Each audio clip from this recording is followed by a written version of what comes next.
Chapter 2.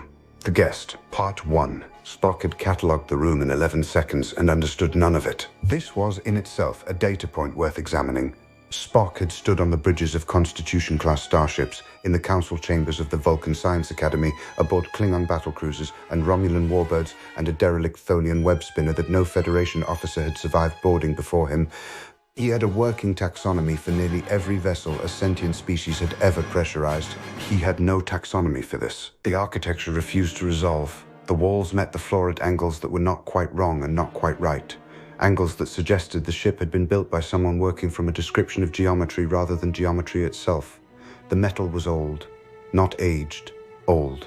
It carried the specific quality of something that had existed for so long that the concept of manufacture no longer applied to it, the way one does not think of a mountain as having been assembled. There were no manufacturer's marks, no registry, no language anywhere on any surface that the universal translator, quietly running in Spock's mind out of habit, could find purchase on. Spock found this genuinely unsettling, and noted with mild detachment that he was unsettled, a reintegration symptom perhaps. Or perhaps simply the appropriate response to a room that should not exist. You're doing the thing. He had draped himself across a chair that had not been in the room a moment ago. Spock was nearly certain of this, with one leg hooked over the armrest, watching with the bright, unblinking delight of a man at a zoo who has found the one animal worth the price of admission. Spock turned. I am uncertain to what you are referring. The thing. The cataloging. The little eye flicks. Tick, tick, tick, filing everything away. It's marvelous. Do you know how rare it is to watch a properly ordered mind try to file something that doesn't have a drawer? I could watch it all day. I might. We'll see how the schedule shapes up. This vessel is not a Federation, Klingon, Romulan, Tholian, or Gorn origin, nor does it match any archive configuration in the Vulcan Science Academy's database, which catalogs 4,006 distinct shipbuilding traditions across recorded history. The master clapped, once enormously pleased. 4,006! And not one of them is. Isn't that wonderful? Don't you just want to know? I love that you want to know. I'm not going to tell you, obviously, but I love it. Where you acquired this ship is not my immediate concern. The master leaned forward. No?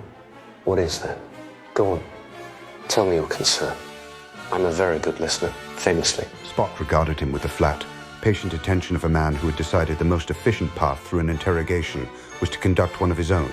You have abducted me at considerable risk, using technology that caused you visible pain to operate. You have transported me to a vessel you took pains to make untraceable. You have not restrained me, which suggests confidence rather than an intent to harm. You are attempting to project the affect of a man without a plan, which is the single most reliable evidence that you have one. Logic suggests you have gone to extraordinary lengths to acquire a Vulcan first officer. The only reasonable conclusion is that you intend to extract something from me, most probably by vivisection relating to the circumstances of my recent death and recovery. There was a pause. The master's face did something complicated. Then he laughed. A real one, helpless, doubling over the armrest. The kind of laugh that took a moment to recover from. He wiped his eye. Vivisection. Oh, that's... No. Spock. Can I call you Spock? I'm going to call you Spock. It's a wonderful name. Very round, very solid. Spock, do you have any idea what a mess that would make? The fluids alone, I'd be cleaning Vulcan off the bulkheads for a week. And she... He patted the chair, the wall, the ship. She does not like to be cleaned. She's particular. We're still getting to know each other. Then, your intent is not anatomical. The master rose in a single fluid motion that put him suddenly very close. My intent is hospitality. You're my guest. Well, sort of. You can't leave, so it's more of a professional kidnapping. But the principle stands. A good host makes his guest comfortable. So... He spread his hands. Tell me, Spock. And I want you to think about this because it matters to me. It genuinely does. Do Vulcans have a favorite snack? Spock said nothing for 2 full seconds. I fail to see what that has to do with an ongoing abduction. The master was already moving, circling, restless. You will. It's actually quite fun. No, but seriously, indulge me. What does a Vulcan reach for at the end of a long day of suppressing every feeling he's ever had? There must be something. Don't tell me it's broth. If you tell me it's broth, I'll be crushed. The nearest equivalent to the concept you describe would be a blend of Vulcan spiced tea, taken at a specific temperature. This morning, prior to your intrusion, I was consuming a Terran coffee blend. I found it adequate. The master stopped, turned. Adequate. Spock, you wound me. You had coffee this morning and the best you can do is adequate? He shook his head, mournful. We're gonna have to work on you. The repression is one thing. I respect a man with a system. But adequate coffee, no. We'll fix it. We have time. I have no intention of remaining aboard long enough to amend my opinion of beverages. The master's voice did not change. That was the thing Spock would remember about it afterward, that the voice did not change at all. The same bright, tumbling, delighted register carrying something underneath it now that had been there the whole time and had only just surfaced, the way a shape surfaces in water. Oh, but you do intend to stay. You just don't know it yet. Come here, I want to show you something. It's the best part, I've been saving it. He took the back of Spock's chair, and it was a chair again. Spock had not sat down, but he was sitting, and slid it smoothly across a floor that offered no resistance to the long, dark sweep of an observation window Spock was now certain had not been there before. Beyond it hung a region of space Spock knew. He knew it the way one knows a scar, a nebula, gas-bright and wounded, curling around the gravitational ghost of something that had been a planet for approximately the length of a bad dream and then had not been anything at all. Sensor faint, at the heart of it, the cooling signature of a detonation that the Federation had classified, sealed, and tried very hard to forget. Look familiar. Close to his ear, warm as a friend pointing out a landmark. Spock did not permit his composure to move. The Mutara Nebula? The site of the Genesis detonation? Ground Zero. He's saving it. The place your Federation reached up and tried to grab the one thing that was never theirs to hold. Life from lifelessness. Death told to sit down and behave. And it worked, didn't it? For a few glorious minutes it worked. And then it came apart in their hands like wet paper because they were missing a piece, and they will always be missing that piece because the piece is not theirs to have. He was not laughing now. But it's mine. Spock turned his head, slightly, the only motion he allowed himself. You intend to complete the Genesis process. You intend to succeed where the Genesis team failed. That is why you have come here, and that is why you required me. As a control, a subject who has already passed through the Genesis effect and survived its instability. You wish to study a successful outcome. The Master looked at him with something that was almost tender. Oh, Spock. You clever, careful, adequately caffeinated man. You're so close and you're so completely wrong, and it's delightful. He straightened, threw his arms wide. The mania came back up over the cold like a tide coming in over a stone, and the stone went under, and you could almost believe it had never been there. I don't need you for Genesis. Genesis is a footnote. No, you, my dear Vulcan. You are here for something far better. You're here to witness. He turned the word over like a jewel. There's going to be a clash, the most magnificent clash. Time Lords, Spock, old, terrible, brilliant things, the last of a dead and dreadful people, and they are going to come here, to this wound in the sky, and they are going to find out exactly what each of them is made of. His eyes were very bright, and I want a witness, an honest one, a man who can't lie even when it would be kind to. It's an honor, really, when you think about it. Front row, best seat in the universe. He clapped his hands together. Tea. Now, snacks. I wasn't joking about that part. Let's find you something better than adequate while we wait for the doctor to ruin my carpet. He swept toward a doorway that Spock was reasonably certain had also not previously existed. Spock remained where he was, looking out at the wound in the sky, and performed the arithmetic the Master had handed him so freely. Time Lords, plural, the Doctor, the Master, 2. It did not occur to Spock, there was no reason it should have, to wonder whether the count was complete. Part 2. The Master returned with a tray. This, more than the impossible architecture, or the wounded sky, or the casual violation of every principle of conservation Spock held dear, was the moment the situation became genuinely difficult to model. Because the Master came back through the doorway that had not been there carrying a lacquered tray, and on the tray was a single cup, and in the cup was Vulcan spiced tea, and when Spock, against every instinct, accepted it and registered its temperature, it was 41 degrees Celsius, exactly 41. The Master dropped back into his chair, watching Spock's face with the avid attention of a man waiting to see whether a trick had landed. I had her replicated. Well, replicate is generous. She doesn't replicate so much as remember things into being. She's very good when she's in the mood. 41 degrees, yes? The optimal serving temperature for Toplican spiced blend. I read that somewhere. A flicker.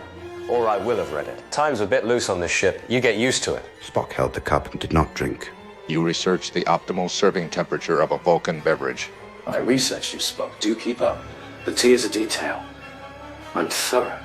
People never give me credit for being thorough. They get distracted by the... He waved a hand vaguely around his own head. all this. But underneath the all this, I am fundamentally a man who does his reading. It was, Spock reflected, an unsettling gift. Not because it was hostile, because it was kind, and the kindness was precise, and precision in the service of an abduction implied a degree of care that no model of a simple captor could accommodate. A man who wished only to use him would not have learned the temperature of his tea. Spock filed this.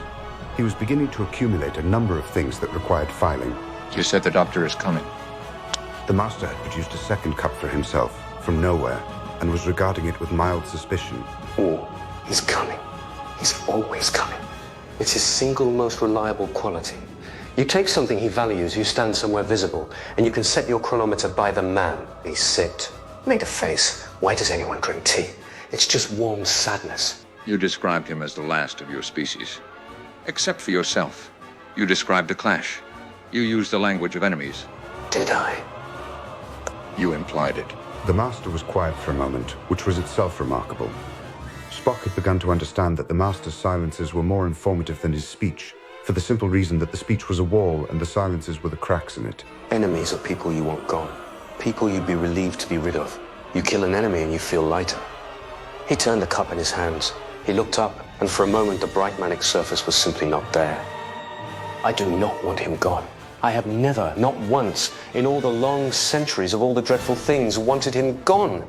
Quite the opposite. The trouble with the Dr. Spock, the real trouble, the trouble nobody appreciates, is that I want him here.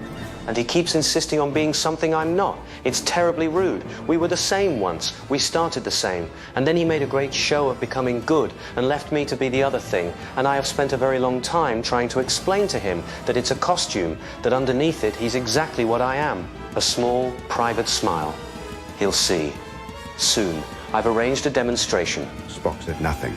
He was watching the master the way he would watch a readout during a delicate experiment, without expression, missing nothing. There was something wrong with the tempo. That was the thing Spock could not at first name, and then with the cold satisfaction of a variable resolving could. The master did not move like a man under pressure. Every account Spock could construct of this being, a creature stealing time, hoarding bodies, racing some internal clock toward an ending, predicted urgency, haste, the particular sharpness of the dying. The master had none of it. He sprawled, he savored, he made tea he did not want to drink and complained about it at leisure.